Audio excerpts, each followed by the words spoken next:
दोस्तों आज की इस वीडियो में हम एक बिजार फॉरेन वर्ड के बारे में जानेंगे। ये वो दुनिया है जिसको साइंसदानों ने डिस्कवर किया। 2016 से साइंसदानों को शक हुआ कि हमारे सोलर सिस्टम के ऑर्बिट के बाहर एक और प्लेनेट है जिसको प्लेनेट 9 या प्लेनेट एक्स कहते हैं, और ये साइंसदानों के दरमियान काफी गर्म बहस का मौजू बन रहा था। यहाँ मैं आपको बता दूं कि इस प्लेनेट 9 को अब तक किसी ने नहीं देखा। ये शक किया जाता है कि इस तरह की कोई कैलेस्टियल बॉडी नहीं है, लेकिन हमारे सोलर सिस्टम से 330 लाइट ईयर्स दूर प्लेनेट 9 ही की तरह के प्लेनेट के मौजूद होने का सबूत मिला है। एक डबल स्टार सिस्टम HD 106906 में साइंसदानों ने एक बहुत ही जबरदस्त न्यू वर्ल्ड को डिस्कवर कर लिया है, जिसको पहले साइंसदान प्लेनेट नहीं मान रहे थे, लेकिन अब वो एक प्लेनेट है। इसके बाद हम बात करते हैं प्लूटो की, जो नेपच्यून के बाद एक ड्वार्फ प्लेनेट है, जिसको 1930 में डिस्कवर किया गया था। इस दरियाफ्त के वक्त साइंसदान इसे एक प्लेनेट मानते थे, यानी उस वक्त हमारे सोलर सिस्टम में 8 नहीं बल्कि 9 प्लेनेट हुआ करते थे।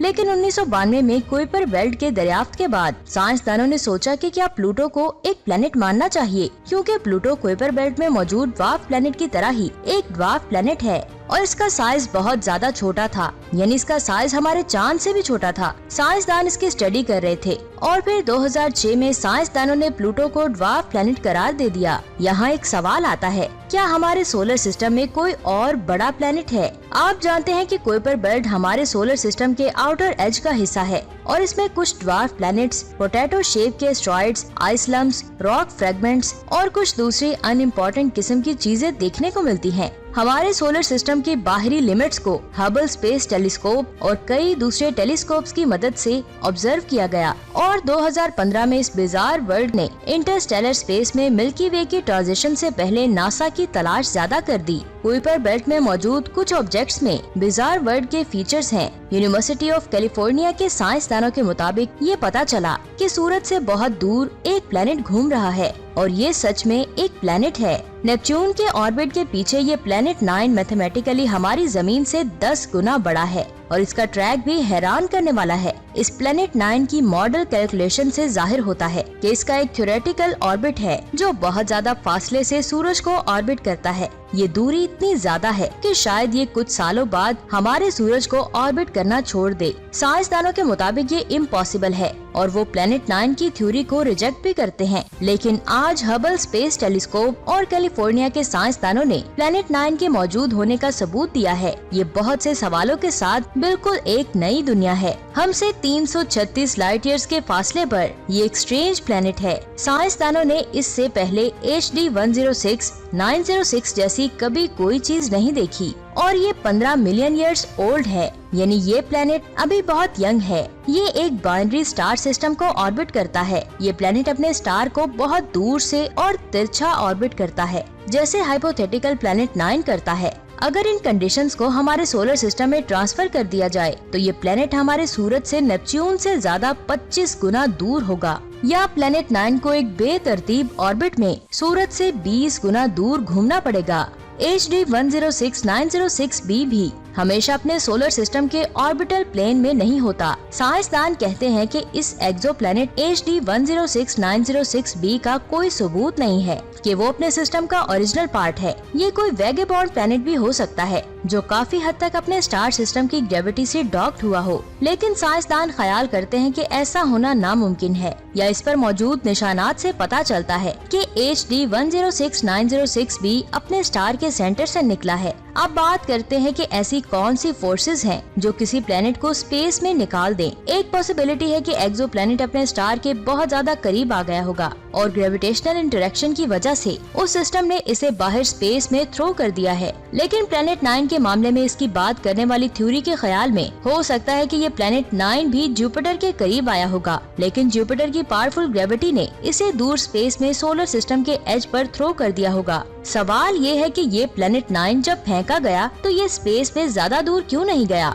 कई साइंसदानों के मुताबिक एक और स्ट्रॉन्ग ग्रेविटेशनल फोर्स ने इस प्लेनेट 9 को रीस्टेबल किया होगा। प्लेनेट 9 अपने सोलर सिस्टम के एज पर अकेला ऑर्बिट करने लगा। अगर इस बात को मैथमेटिकली एक्सप्लेन करें तो कम से कम एक स्टार के करीब आना पड़ेगा और सबसे करीबी स्टार प्रॉक्सिमा सेंटोरी होगा, जिसका डिस्टेंस 4 लाइट ईयर्स का है। ये सिस्टम का वाज़ेह फीचर नहीं बताता, जिनसे इसका प्लेनेट 9 से सामना होने का कोई इशारा मिल रहा हो, जबकि HD 106906b के स्टार सिस्टम में इसका और भी सबूत है कि वो प्लेनेट जो अपने सूरज के बहुत करीब के ऑर्बिट में आया होगा। और जो तस्वीरें जेमिनी साउथ टेलीस्कोप ने ली थी, उनसे डबल स्टार की आउटर डस्ट डिस्क में ट्रैक्स मिलते हैं और इनर कॉमेट्री डिस्क में ढलवाने भी मिलती हैं, जो ऐसे वाकयात के होने का सबूत हैं। और HD 106906 की डिस्कवरी की वजह से प्लेनेट 9 के वजूद में आने का यकीन बढ़ता जा रहा है। सबको ये जरूर जानना चाहिए कि स्पेस में कुछ भी होना पॉसिबल है। क्या प्लेनेट 9 मिस्टिकल प्लेनेट नाइबिरू है?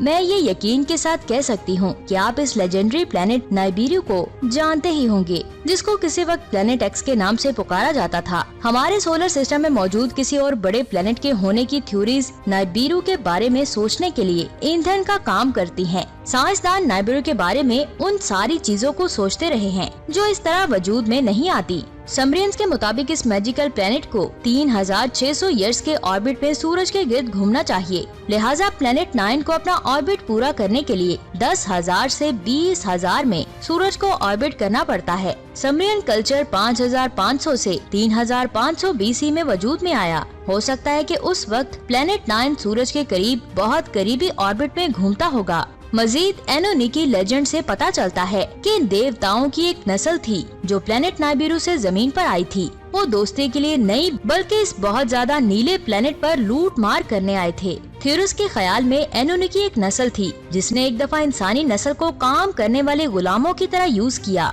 कहा जाता है कि मेसोपोटामिया की माइंस को बड़े पैमाने पर मिनरल रिसोर्सेज निकालने के लिए यूज किया जाता है। एनोनिकी के बाद एक बार फिर इंसानों को कत्ल किया गया, फिर वो बच गए और आज वो इंसान इस ओरिजिन के बारे में जानते नहीं हैं। उन देवताओं के अपने प्लेनेट नाइबिरू के बारे में कहा जाता है कि एनोनिकी ने उनके प्लेनेट को बहुत ज्यादा तबाह कर दिया था। उनके मिनरल रिसोर्सेज के लालच और बेकार लाइफस्टाइल ने मुकम्मल तौर पर नाइबिरू की फ्लोरा और फाउना को खत्म कर दिया था। नासा ने पहले ही नाइबिरू के सवाल का जवाब दे दिया है। बहुत अरसे तक ये कहा जाता रहा कि ऐसे एस्ट्रोनॉमिकल ऑब्जेक्ट्स का कोई सबूत नहीं है। अगर ये देखने के लिए कोई सबूत बाकी रहेगा तो एक दिन हम प्लेनेट 9 को ढूंढ लेंगे। कहा जाता है कि इसके बाद समरियंस ने पेशेनगोई की कि नाइबिरू के वसाइल को बहुत नेचुरल डिजास्टर्स का सामना करना पड़ा। हम प्लेनेट 9 के आइडिया को रिजेक्ट भी कर सकते हैं। आप इस बारे में क्या सोचते हैं? शायद आप सोच रहे हो कि ऐसा कैसे हो सकता है? कोई ऑब्जेक्ट जो हमारी जमीन से 10 गुना बड़ा है,